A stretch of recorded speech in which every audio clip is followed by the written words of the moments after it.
Hello everyone, welcome back to Rose Labrina. This video will be about Haikyuu Fake Text, female version of Atsumu, featuring SakuAtsu and OsaSuna Part 2. This is a sequel from One Day a Girl Oikawa, so if you are interested, you may watch that video first. Thank you for all your support on this channel, especially for above 2000 subscribers. I really appreciate all your feedback, support, and love. Just for disclaimer, I only own the idea and story of this video. Haikyuu and the characters belong to the author. Also, the songs, the image, and the video background are not mine. Please subscribe to my channel and give this video many likes. I would really appreciate the love and comments for the growth of this channel. Many thanks for you who click on this video. Please don't mind the mistakes and grammatical error because English isn't my first language. And now, please enjoy the story. I hope you like it and continue to give your love on this channel. After an hour of panicking, finally Atsumu settled on his seat with an uncomfortable face. He wore the pad. Luckily he's not forced by Akira to wear tampon. Atsumu couldn't imagine that thing went inside him. He attended class with empty head, while usually he wasn't paying attention to, but this time his mind focused on his body condition. Oi, let's eat. Atsumu woke up from his nap. He grumbled and clutched at his stomach. I'll go to the infirmary after that, my tummy hurts. Did you eat something weird? Yeah, you're cooking. This idiot. Ugh, don't talk anymore, you irritate me. Osamu frowned while watching his brother lazily got up. Women tend to get moody during period. Suddenly Suna came and explained the situation. Osamu scratched his back head awkwardly, as he wasn't paying attention to biology and stuff. Of course, his brother didn't know about this hormonal mood swing. And he's dealing with a bad cramps, I think. How it come you knows a lot? Suna gave out a smug face. I study, duh.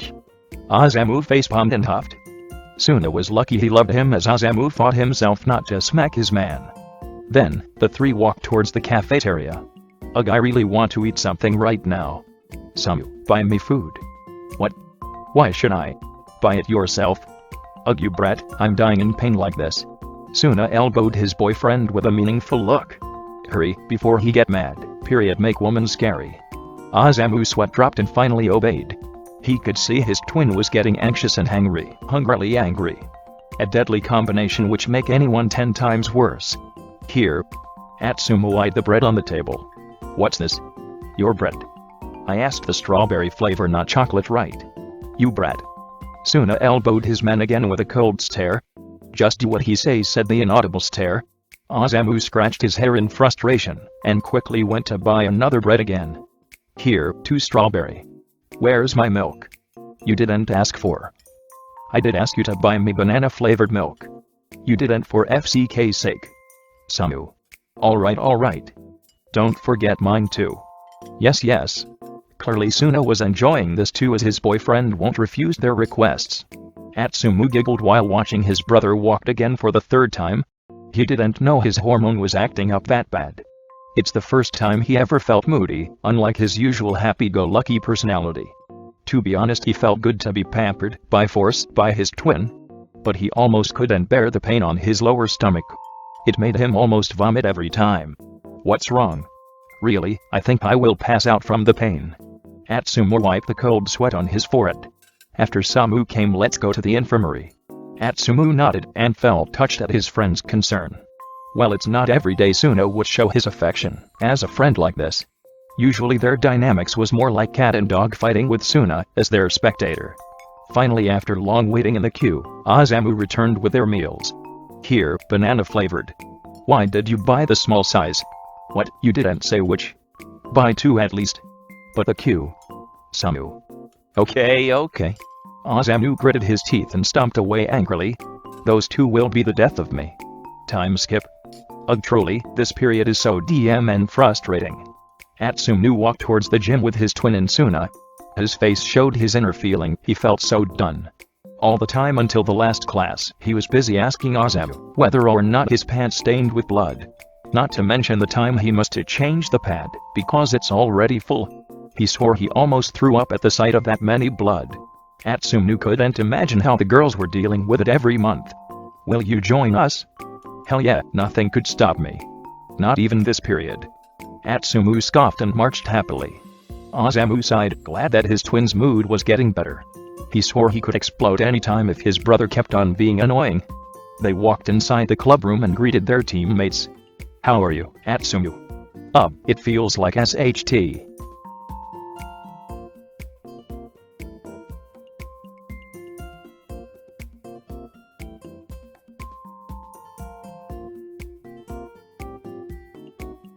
Maybe because Atsumu just became a girl, so the steps was skipped.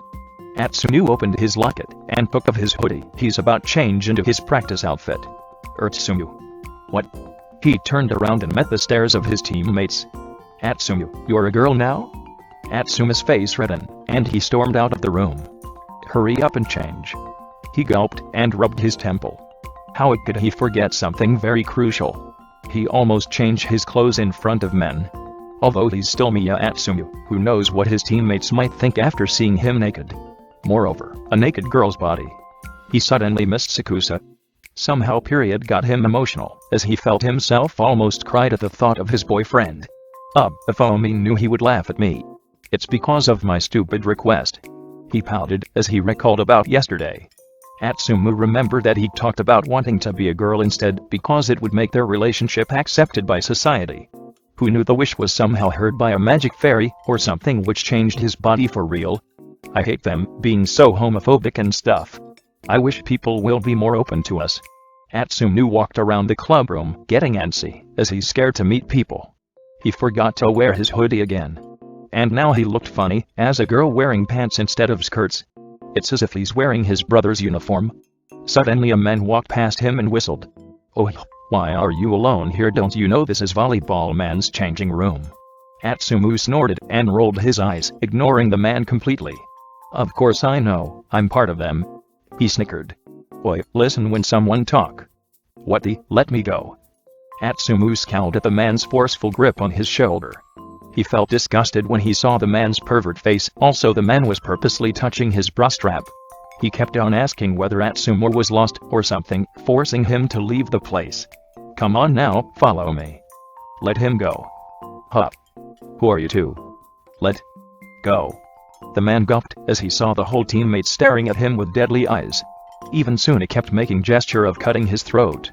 Kita stepped in and stood between Atsumu and the man.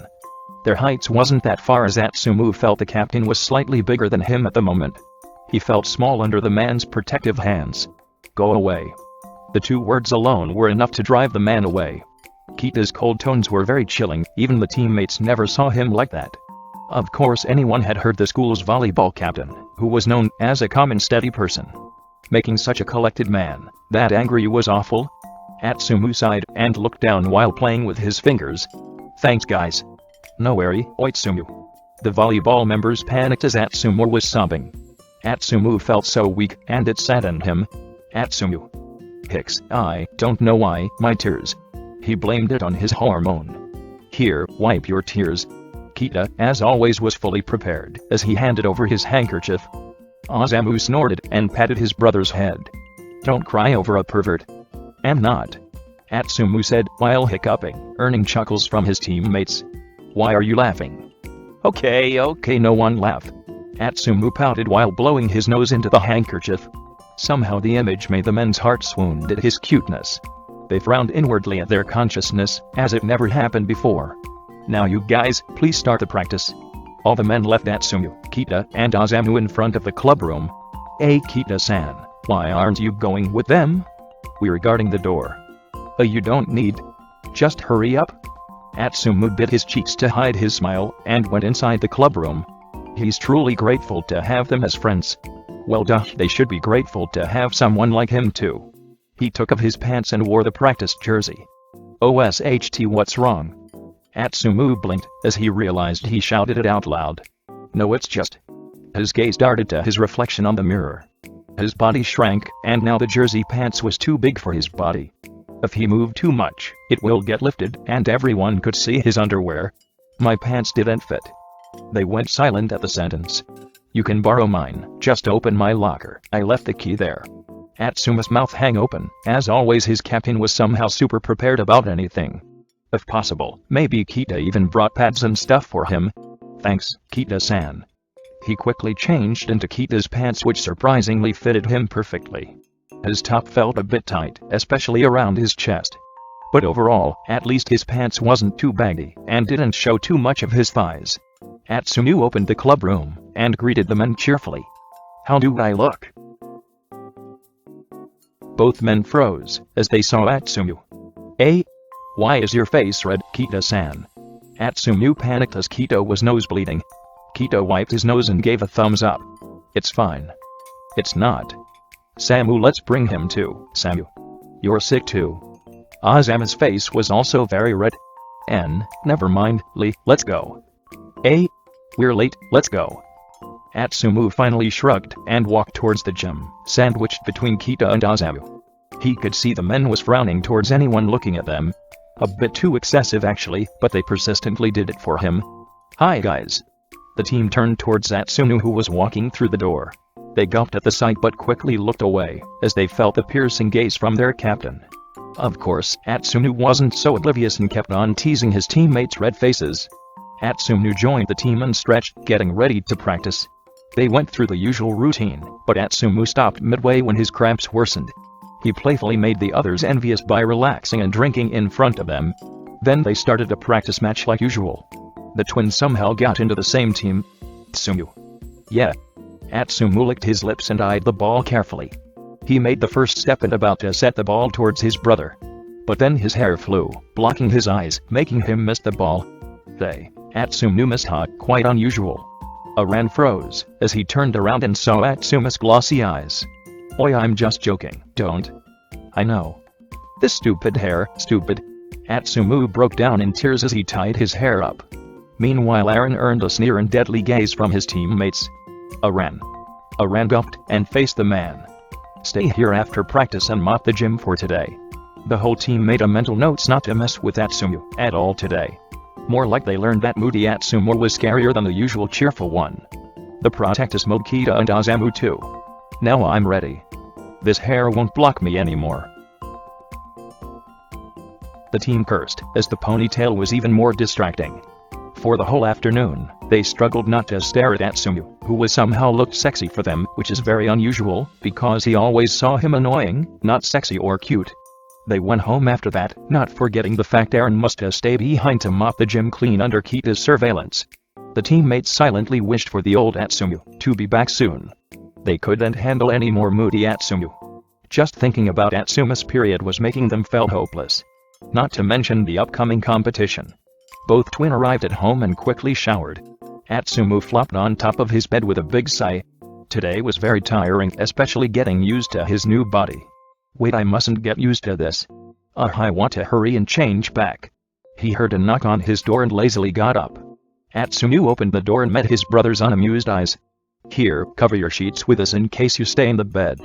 Osamu handed him a semi-plastic blanket which is easy to wash. Atsumu took it and huffed. It must be Kita ordering his twin to do this. He looked at the blanket and sighed. "Do you think I can change back?" Osamu shrugged. He also wished for his brother to be normal again. Because he couldn't bear Atsumu and Kita's rage anymore. "You've told Sakusa?" "What? Of course not yet. I don't know how to say it. Just FaceTime him like usual and tell him you're a girl now?" As if he will believe it easily, he might think I'm pranking him. "Then what? You wouldn't tell him even though you might stay in this form forever." Atsumu shut his mouth and looked away. He hadn't considered the fact he might not change back. What if he became a girl forever? "Oh, don't think too much, okay? Just contact him normally." Osamu patted Atsumu's head. Somehow he felt the urge to do it because now his brother was shorter than him. "I'll help you tell him if you want." "Nah, it's fine. I'll manage somehow." Osamu raised one of his eyebrows. "You sure?" Atsumu nodded and gave a peace sign towards his twin. Osamu only shrugged and left the room. Atsumu shut his door back and walked towards his bed. Usually Omi would ask me to FaceTime him around this time. Atsumu quickly snatched his phone when it showed a new message and grabbed his hoodie. He eyed the last chat from Sakusa which say I'm done bathing, which is the sign for him to make the call. He pressed the call button after checking himself in front of the mirror, making sure his hair wasn't visible. "Omi?" "Yeah." Atsumu smiled when he saw his boyfriend's face. He got on top of his bed, laying down on his stomach while watching his boyfriend's face. Sakusa was always doing his homework when they FaceTimed. "Why are you wearing a hoodie?" Atsuma's pupils dilated a bit. He didn't know his boyfriend would be asking that. It's a bit cold today, yeah. Sakusa frowned when he heard his man stuttered. Atsumu looked nervous. He was looking everywhere except the camera, which is a sign of lying. But Sakusa decided not to press on it too much. Maybe I overthink it, he thought. Today was warmer than usual, said the forecast this morning. Well, maybe my air conditioner was too cold? Yeah. Okay, his boyfriend was clearly lying and Sakusa didn't like it. Anyway, how's your school today? Good, like usual. You practiced too today? Yeah.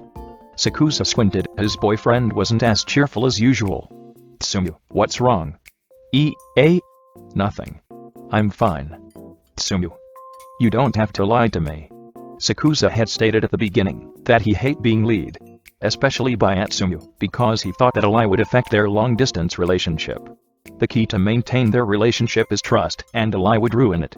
Who knew Sakusa could get that sensitive? Maybe because this was his first serious relationship.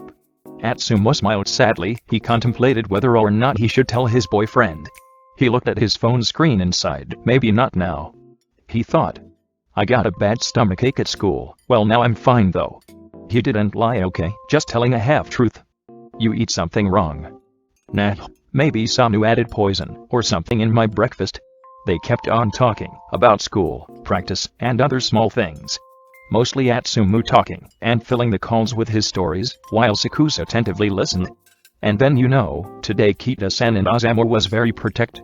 He stopped himself before blabbering too much. Atsumu forgot that he hadn't mentioned about him turning into a girl. Atsumu raised his eyebrows at the tone Sakusa used. He sounded a bit mad. Omi, what's wrong? Why are you suddenly mad? But you're clearly upset. No, I don't. Sakusa's cheeks blushed as he tried to focus on his works. Atsumu rolled on his bed while frowning. What did he say that make his man upset? And then it hit him. He talked about Kita just now. Atsumu noticed Sakusa seemed to be cautious around his captain. He didn't know what happened between them, but he could feel the tension. Is it because I mentioned about Kita-san? I'm sorry. No need, it's stupid. But you're upset, right? Come on, tell me, will you? Sakusa gulped, his face getting redder. Atsumu finally connected the dots and smirked. Omi is jealous. Sakusa didn't reply and quietly continued aggressively typing his homeworks. Atsumu giggled happily. It's fun to see his boyfriend jealous sometimes. Don't laugh. Sakusa's words made him laugh harder. Ouch. And it's a bad thing because he felt the cramps coming again. Also, laughing when having a period felt like it's raining down there. Atsumu. You okay? Atsumu face paled a bit as he looked down at his bed. He sighed, relieved, as he found no bloodstain. Atsumu. Atsumu turned at his phone screen again when he heard Sakusa's concerned voice. I'm fine, Omi. Just the cramps. You should be more careful when you practice. Yeah, maybe there's just something in the food. Yep, totally the food, not the period, he snickered. If it continue for days you should check it. Omi is so thoughtful. Never mind. Atsuma's mood got better after he teased his man. He rolled around the bed and hummed as he watched his boyfriend silently. He loved the silence and serious look on Sakusa. It's mysteriously hot. Ame, I'm gonna go to the toilet, okay? Atsumu quickly went to the bathroom. He didn't forget to check whether he need to change his pad or not. And yeah, it's covered in blood, so he needed to change first. Omi, I'm back. Don't you have homework too? Sakusa froze and widened his eyes at the sight of his boyfriend. What's wrong, Omi? Why did you stop talking? I never knew your hair is that long. Atsumu stiffened and touched his hoodie. Crap. He thought. He forgot to wear his hoodie cap again after he went back from the bathroom. Atsumu gulped and laughed it off awkwardly. I can explain. That's all for this part 2. Don't forget to turn on the notification on my channel for the next video. Please subscribe and like the video if you haven't done it yet. See you in the next video.